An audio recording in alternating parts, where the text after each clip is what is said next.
Thank you everyone for joining us today. I am Dr. Wasif Farooq from Chemical Engineering.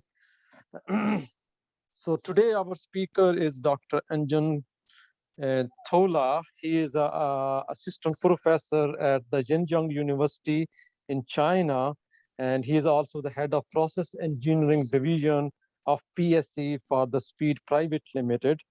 So he did his BE degree in chemical engineering from Jawaharlal Nehru University in India in 2007, and then he did his master degree from Lamar University, Texas, US in 2010.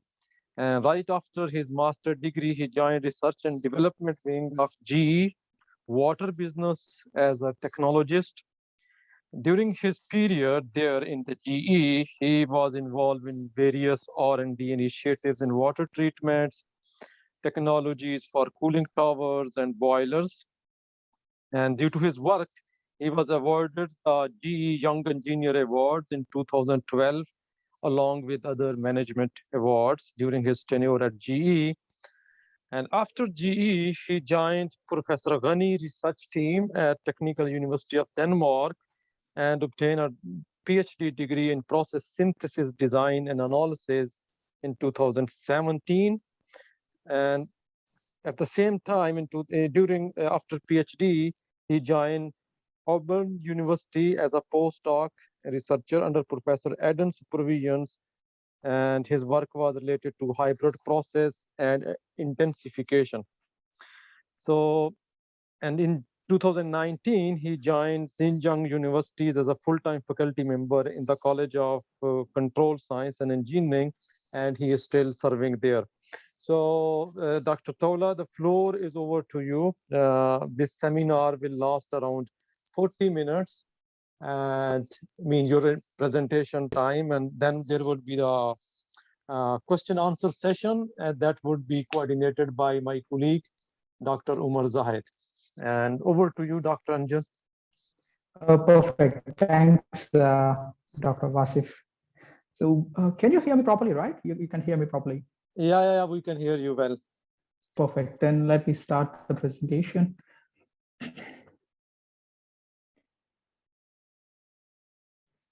So, all right. So you can also see my screen, right?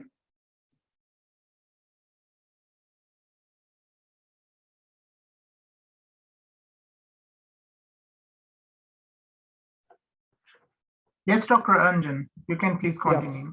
Yeah, perfect. Thank you. So yeah, as Dr. Wasif said, my name is Anjan. As of now, I'm an assistant professor at College of Control Science Engineering, Zhejiang University, Hangzhou. So today I'll be kind of giving some research work, what I've done, and some of the ideas, what I'm kind of pursuing from past couple of years on sustainable process design. Okay, so just before going into the technical aspects of the presentation, I just wanted to give an overview of my university. So Zhejiang University is one of the oldest public universities in China. It was established in 1897, so it has a rich history of 125 years, and it was kind of located in the eastern part of China. So it is located in Hangzhou, which is the capital city of Zhejiang University, Zhejiang province in China. Okay, so currently the strength is around 60,000 students, with most of them like close to 30,000 are undergrads, and we have close to 18K of master's level students, and we have 13,000 doctoral students. So altogether, we have close to 37 departments in the universities. And as of this year, the QS overall ranking is 45, and for chemical engineering department, it's more or less the same thing. I think it's around 46. Okay, so that's kind of an overview of my university.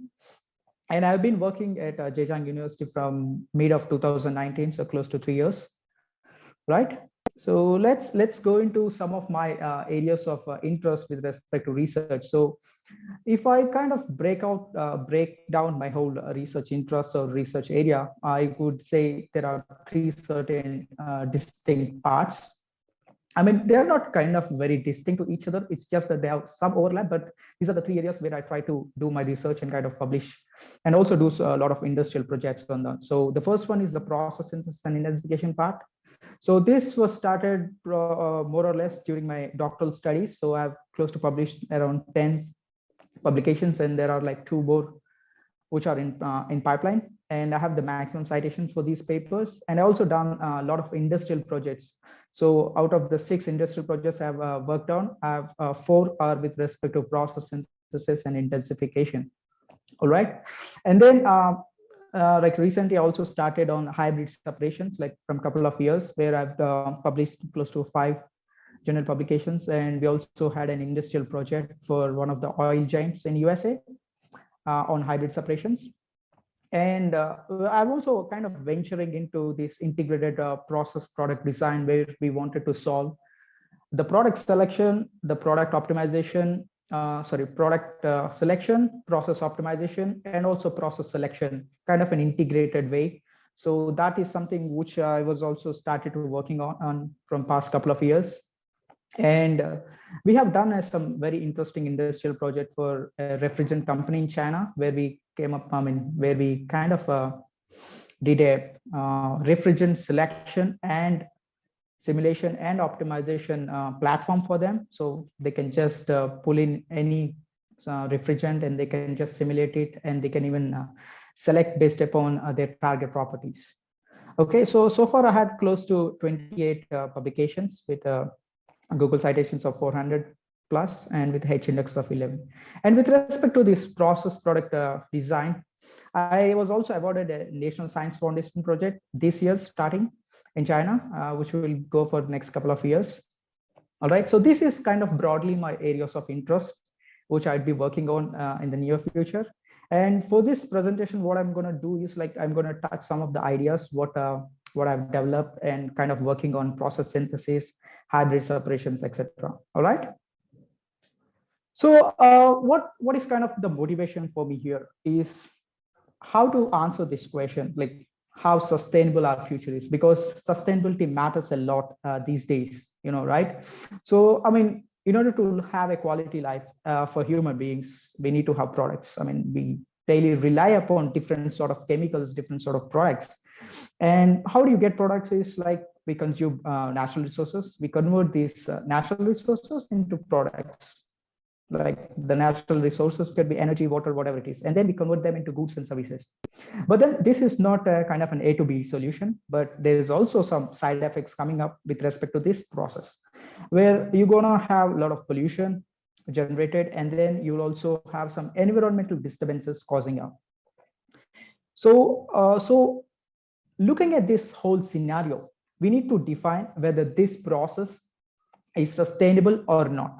So research with respect to the sustainability indices show that we only use 25% of the natural resources, which means whatever natural resources we are taking into consideration to produce products, are only 25% of that is actually being converted into the useful goods or services.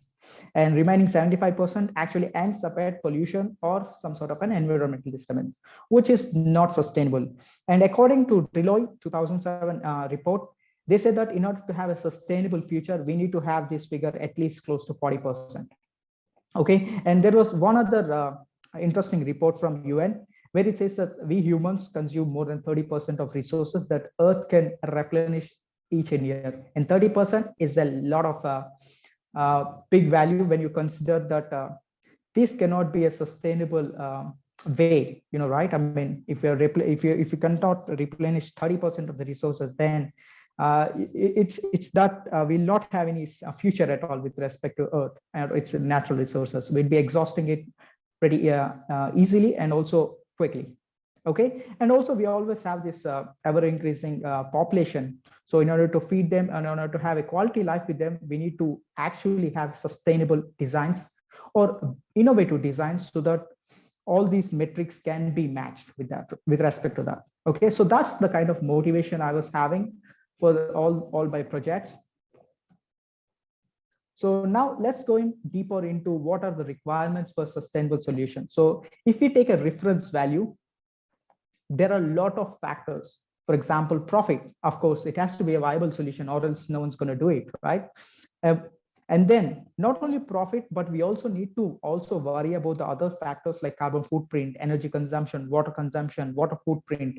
So all these factors has to be considered while you're designing a process or even producing any solution for a particular problem. So that is what I call it as a non-trade-off solution. For example, if you look at the spider chart on your right side, you could see a reference green color solution. So any solutions which is inside all the vertices, okay, is considered as a non-trade-off sustainable solution. That means it is actually matching all the sustainability parameters, which are nothing but the vertices of each of the spider plot. And then this solution has to be analyzed thoroughly and has to be implemented for the sustainable future. So that's what a non-trade-off sustainable solution with respect to spider plot means. Okay. So now what exactly is my framework, and I'll just go into more details about the framework itself. So what I came up with a 3-stage synthesis design approach. All right. So the first stage, as I said, is synthesis stage. So given the feedstocks, or if you want to generate a particular product, we need to find the exact processing route for this. Okay, or the most optimal or the most innovative and the most sustainable solution in order to convert that particular feedstock to products. Okay, so it's taken care in the synthesis step. So here we have two things. One is the reaction path synthesis and also generation of downstream separation processes. Okay, and we need to have an optimized for having to go in order to kind of convert any feedstock into products, right?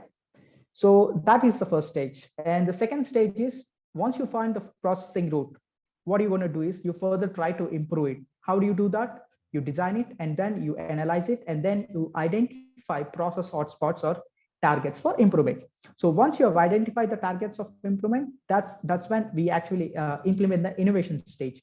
Here you could bring in different methodologies like hybridization or integration or even intensification, where you can apply and see whether you're able to match the targets what was set in the analyzation, which is nothing but stage 2. Okay, so now I just go into deep with respect to each stages and see how we could make an framework. And not only remember here, whenever I say a framework, this is a computer-aided framework. So all these methodologies have been converted into a computer-aided model, and then a tool has to be developed. Because as you can see, most of my work is on application-related research, where most of the industries with the methodology, but then at the end of the day, what they wanted is a computer-aided tool which will help their day-to-day processes, or that can help in their R&D division. So most of my work is kind of application research, where I develop the method and then I convert it into a computer-aided model or a platform so that industries or any academic persons can be using it. Okay. So as I said, in the first thing is the reaction path selection. So here what we try to do is, there are two things: either forward synthesis, where you have a given raw material and you don't know what to do with it, but you have, let's say, a particular set of products which are interesting and you wanted to find a reaction path. Or you have a retrosynthesis, where you want a particular product to be generated, but you're open for different raw materials. So this is something a new one which we have started to pursue. And there's one doctoral student who is working at Auburn University, whom I'm kind of co-supervising him. So the idea here is to use Reaxys. Yeah, some of might be knowing this Reaxys. So what we wanted to do is we wanted to use machine learning AI on top of reaction database. And then let's say for a given particular product, we just deconstruct the whole molecule into known molecules, and thereby coming up to all the way to the raw materials. So for that, we need to have these AI models and also the reaction database. So once you have identified for a given set of feedstock or a particular product all the reaction pathways, the next thing is the screening. So how do you screen all the reactions? So for that, we have actually wanted to come up with a kind of a scoring system, which will take these 5 points. The first one is the viability of the reactions that have good production pipeline. And then the second one is with respect to the enthalpy calculations so that the operational expenses could be reduced. And the third one, the most important thing with respect to sustainability, we will be calculating different sustainability indices here. So here we'll be taking all the raw materials, all the products, byproducts, and if there are any catalysts and other intermediates which are involved, we'll be taking all these considerations, and then we'll calculate the toxicity of the reaction mechanism altogether. Okay, so once that is done, in the fourth step, we also consider the driving force of the components present in it. For example, I mean, you might have thought that, okay, the more the driving force, the easier the separations. That's the easiest logic we could say. So for this, what we will gonna do is we will take the driving force with respect to different phase equilibrium models like VLE, SLE, LLE, and then we try to see which of the reaction mechanisms has the highest driving force, which leads to the easiest process with respect to the downstream separation, and in turn will lead to reduced energy expenses or operational expenses. So that was the idea behind getting this driving force concept into picture. Okay, and the fifth one, of course, is the economic viability. So we wanted to come up with an what we call as a scoring system based upon all these five in order to select the best reaction path. So once you have identified the path, the next thing is how do you identify the processing route? Okay, so in the processing route, we wanted to utilize some of the well-known methodologies like computer-aided molecular design. And then we wanted to implement this one for the simultaneous synthesis design of a process flow sheet. And why do you want to do this? The first thing is, as most of you might know, that computer-aided molecular design, if applied correctly, you could always generate innovative molecules or new molecules which has not yet been synthesized also can be done with respect to CIMD. So we wanted to use similar algorithms so that we will end up with some innovative flow sheets, not the ones which are already available in the literature or kind of thing. We wanted to come up with something new. So that's where we wanted to use this computer-aided molecular design principles. So for CIMD, there are 3 steps. One, for example, if you want to make a molecule for a certain properties, what the first thing is, you will identify the building blocks which will combine to give that molecule. So the first step is identifying the building blocks that are required. And the second thing is, how do you combine these building blocks? So here we can do an optimization with respect to different octet rules. There are a lot of chemistry rules which we can take and make sure that only feasible molecules are generated. So once the feasible molecules are generated, the last thing is we will use different property models to estimate the properties of the molecules which are generated in step 2, right? So, and then we would be screening them based upon the target properties. And we wanted to use pretty much similar approach, okay, where the groups, the building blocks for the flow sheets, what we call them as process groups, okay? And in the second one, we will be combining these process groups to make feasible flow sheet structures. Only feasible flow sheet structures will be generated in the second stage. So we have an algorithm to do that. And in the third stage, we'll make sure that we will use different property models based upon process groups to quickly evaluate a particular flow sheet with respect to a particular property. So by going to a lower level of aggregation, it's always advantageous because there's a high chance of, there's a high probability that we might end up with new or innovative solutions. Okay, now I'll just explain with respect to each and every step, like the building blocks, alternatives, and screening. All right. So with respect to the building blocks, so on the left side, you could see a molecule can be represented by 3 different groups. Okay, we call these as molecular groups. Okay, similarly, you could also do that for a particular flow sheet. On your right side, you could see that this particular flow sheet can be represented by 8 different process groups. And I can tell you one thing here, the process group is not just one unit operational. Let's say our reactor is one process group, or a distillation column is not one process group. So here the process group can be based upon a task. For example, let's say an extractive distillation, which has a column, and then which has two columns. One is the extraction column itself, and then you have a recovery column along with the recycle loop going back to the first column. So this whole setup could also be one process group. So that is how it is defined as. Process groups are defined with respect to the task it is being carried out.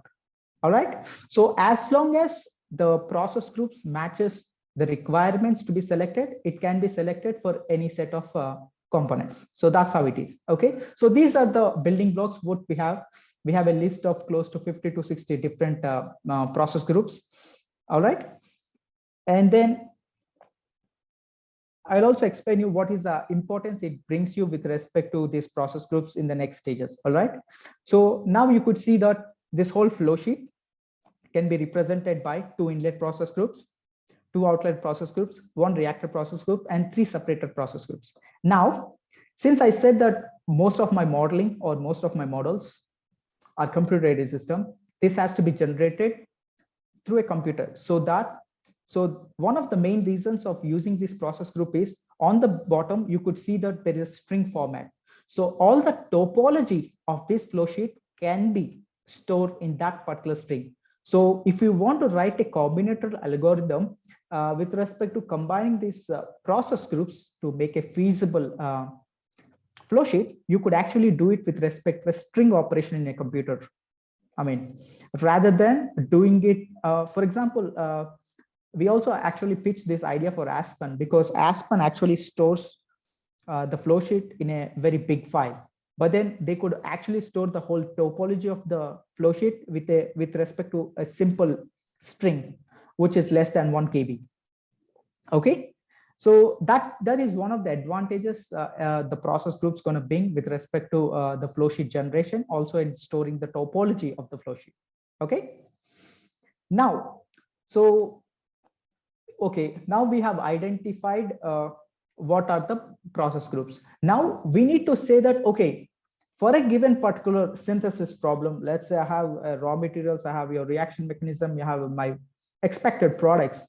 How do I know that only a set of these 30 process groups are meant for this problem? So for that, what we do is we select the separation process groups based upon pure component and mixture property analysis. So what we do is like we take like 20 to 30 different pure component properties, okay, like the melting point, boiling points, and then we also do some sort of mixture analysis like VLE, SLE, LLE, based upon which we will be selecting the process group. So we have this kind of binary ratio matrix. We will calculate all the binary ratio matrix, and then for each and every process group, we have a set of conditions which has to match with respect to, let's say for distillation, we need to have a binary ratio of greater than 1.01 with a vapor pressure ratio of certain value. And then we also do a VLE analysis where there is no azeotrope. So if all the 3 things are matched, a distillation process group is selected for that particular system. So you identify all your chemical species which are coming out of the reactor, and you do this sort of binary ratio analysis with respect to pure component and mixture property, and then based upon which you will be selecting different process groups.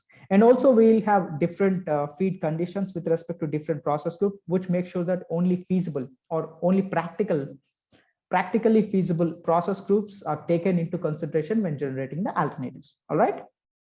So okay, now you have a pool of all alternatives. Let's say, how do you make sure that you only get flow sheets which are feasible or which are practically possible?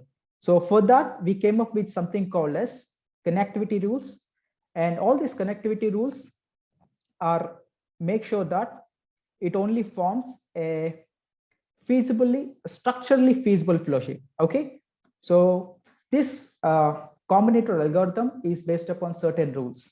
Okay, that it starts with an, let's say, in inlet process groups, and then it goes step by step with respect to the components present in it, and also it considers the, as I said, the practical issues with respect to the requirements of each process group. For example, let's say a process group is at an elevated temperature, and then the subsequent process group is at an let's say at normal temperature. So you cannot have both of them combine directly. So you has to go through a heat exchanger network.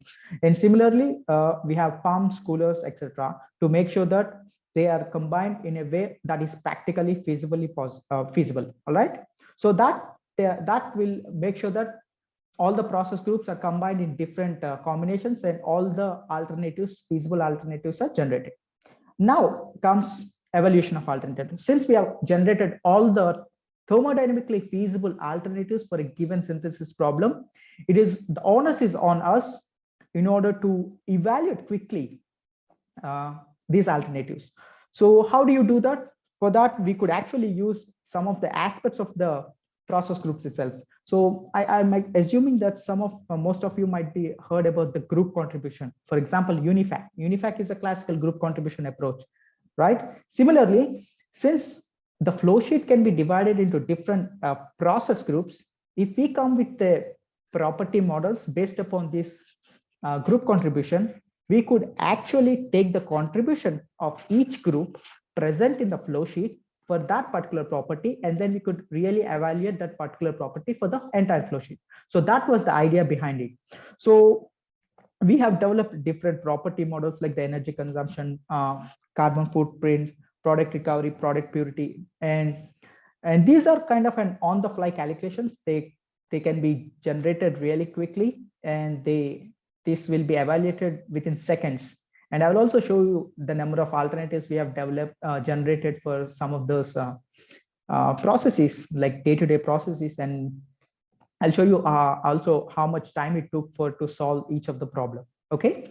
So once you have done that, you could quickly evaluate based upon, let's say, if your main target is a combination of a lower environmental impact with high economic viability, you just go with the three models together, and you can select the best alternative.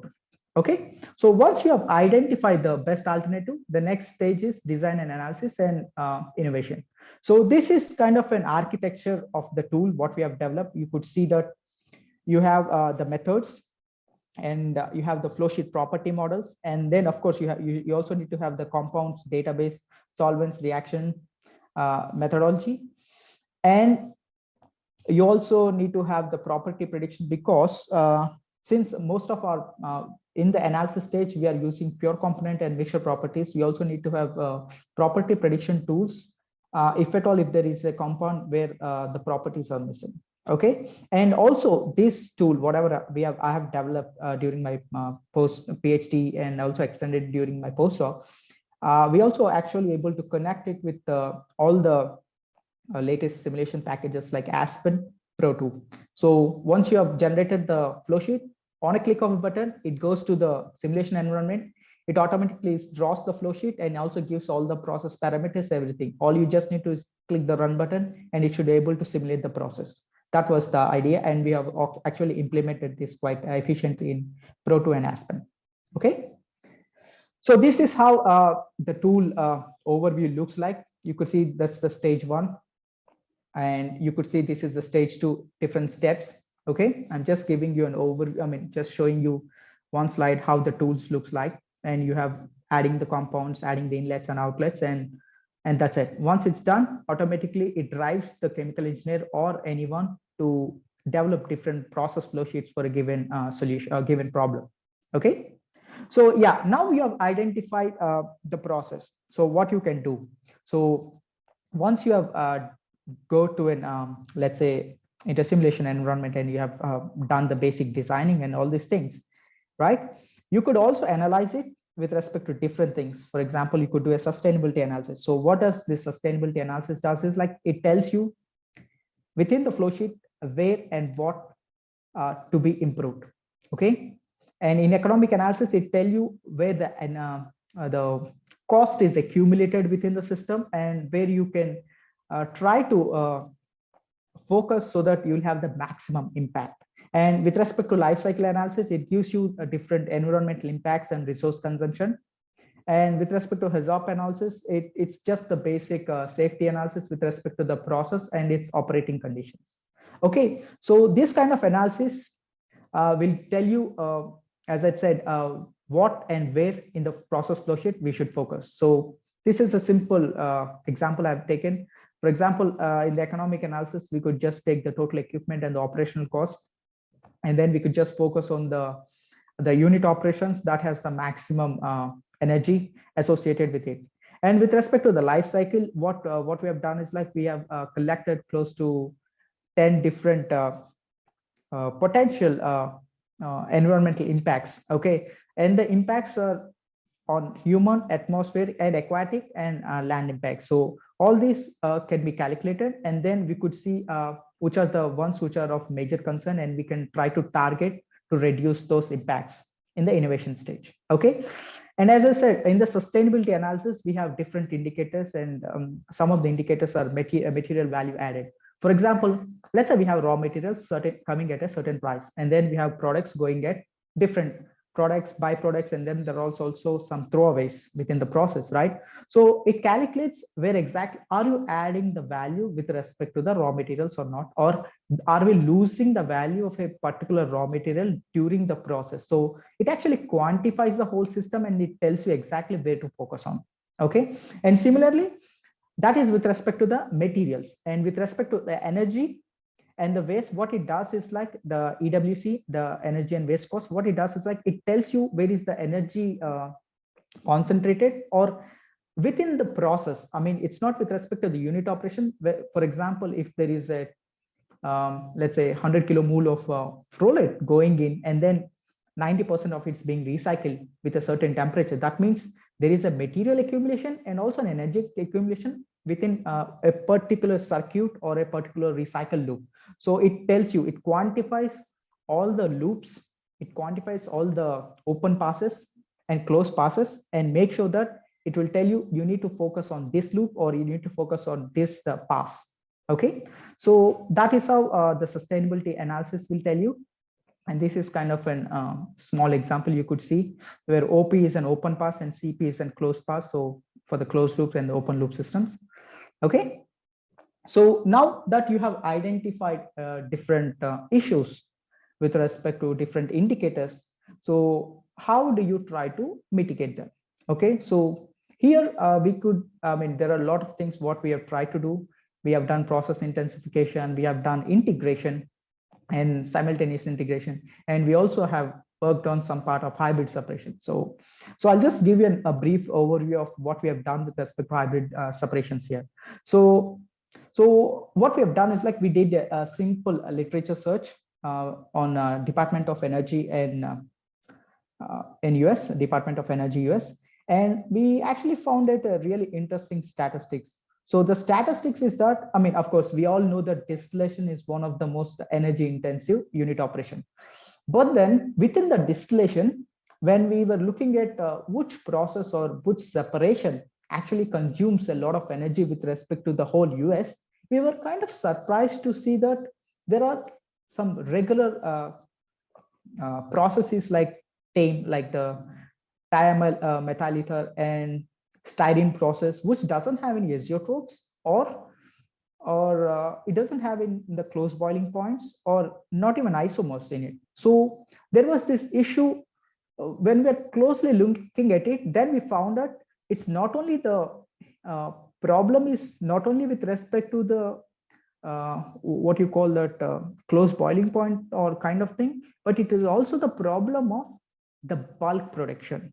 So if you look at the bulk chemicals, they are produced somewhere around 100 to 1,000 times more than the specialty chemicals. So even a 1% of energy savings with respect to the bulk chemicals distillation columns would end up saving a lot of energy. So that is what we thought. And what we have done is like we took simple distillation, not isomers, not azeotropes, not close boiling points. We took simple like methanol water system, which doesn't have anything, which is one of the distillation column in producing TAME. Okay, that was one of the last column. We just looked at it, the process. And we have taken something like 80 different chemical pairs into distillation, different paints ranging from easiest separation to kind of difficult separation, but then still which is being achieved in the industries.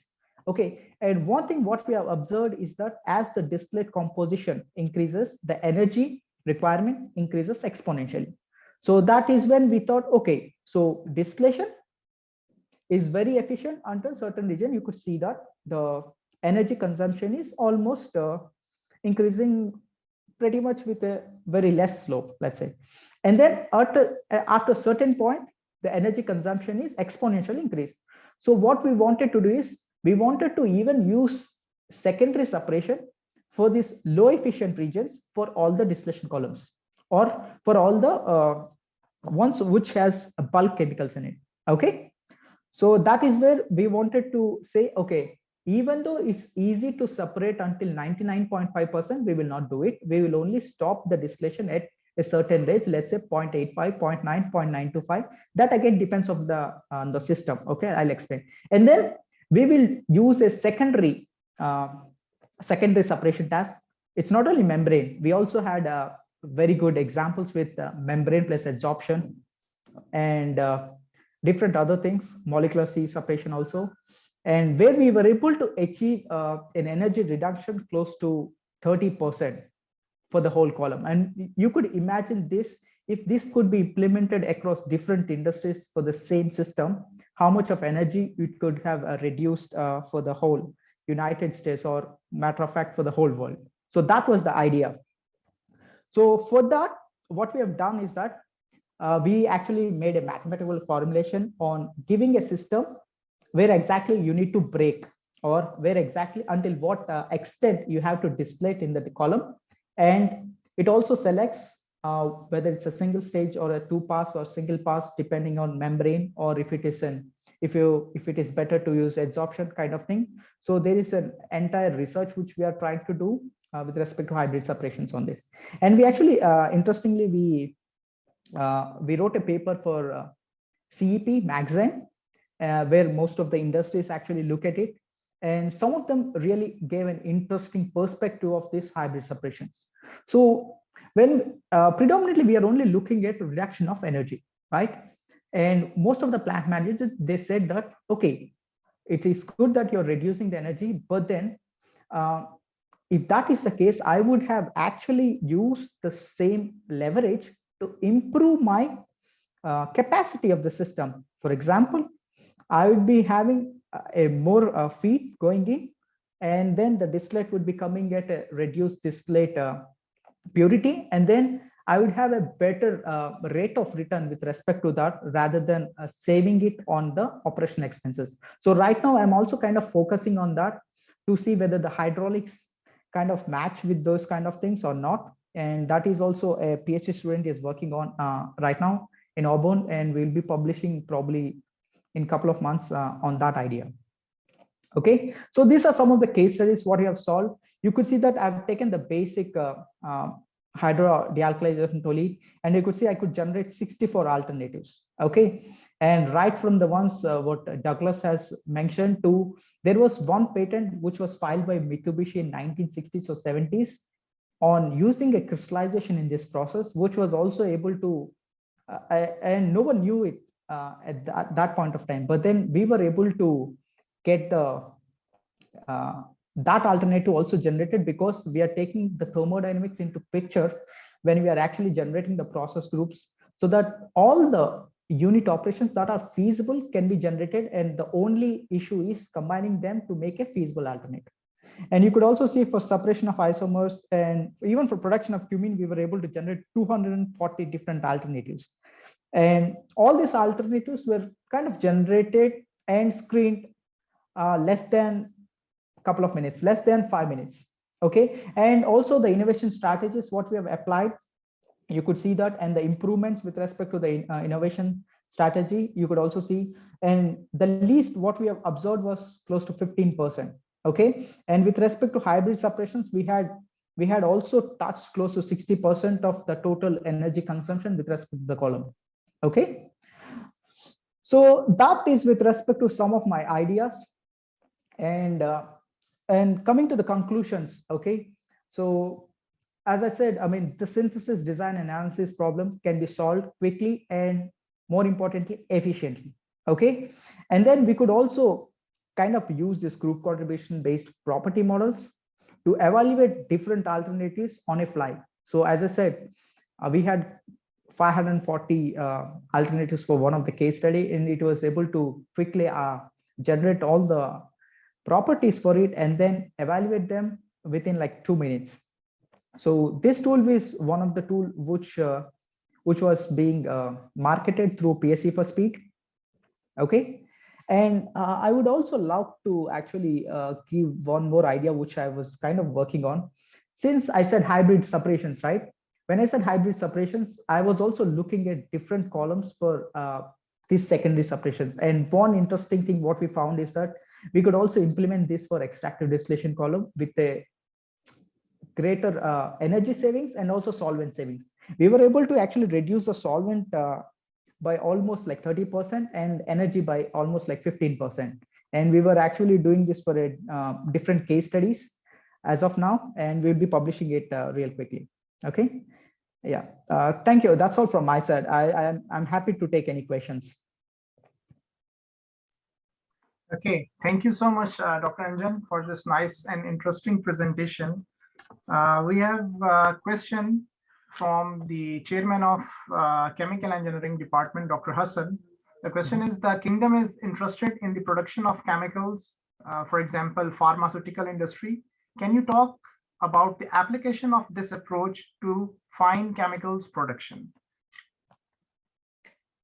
Yes, for fine chemical, I mean, especially for pharmaceuticals, we did try to modify this, because if you can see, the whole methodology was developed on continuous system, right? For the pharmaceutical, it has to be batch or semi-batch system. Okay, we did write one paper on this and how to do this, but there are different models which has to be taken into consideration. For example, especially for pharmaceutical industries, the properties is a pain.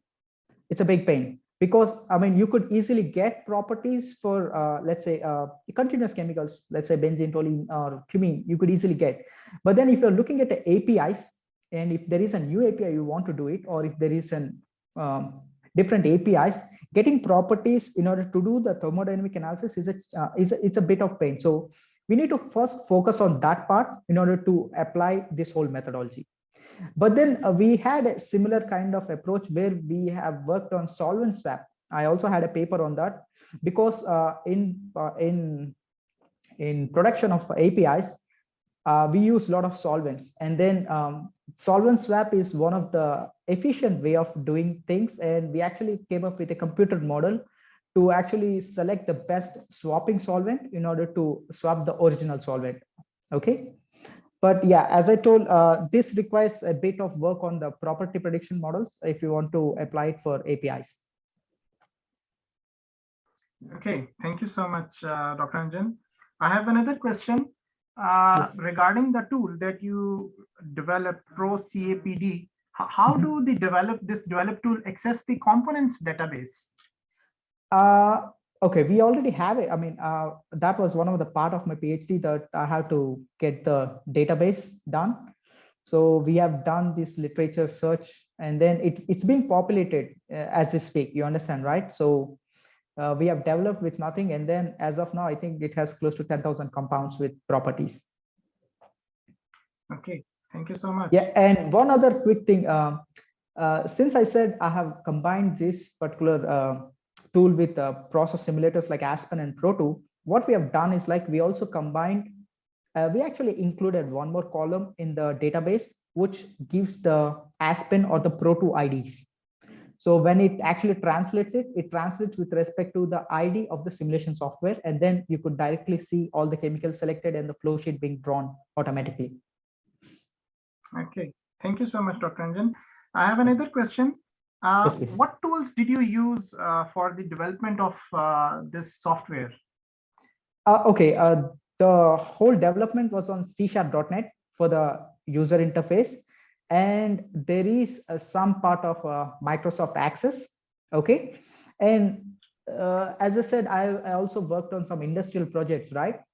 For that, I had the combination of C#, Python, and GAMS. So these are the things. So I mean, we have different versions of the same tool, because especially for the industries, they don't want a generalized tool. So sometimes they wanted pretty much specific for, let's say, CO2 conversion processes. That was one of the oil giants in US. They wanted to have a CO2 conversion platform where they had different CO2, different methodol, different conversion techniques and all these things, and they wanted to have an optimization platform to in order to select based upon different parameters. So for that, it's C#. We have GAMS and also Python at the back. Okay, thank you so much. Any other questions from the audience? Maybe you can raise the hand at least and type in your question. Anyone?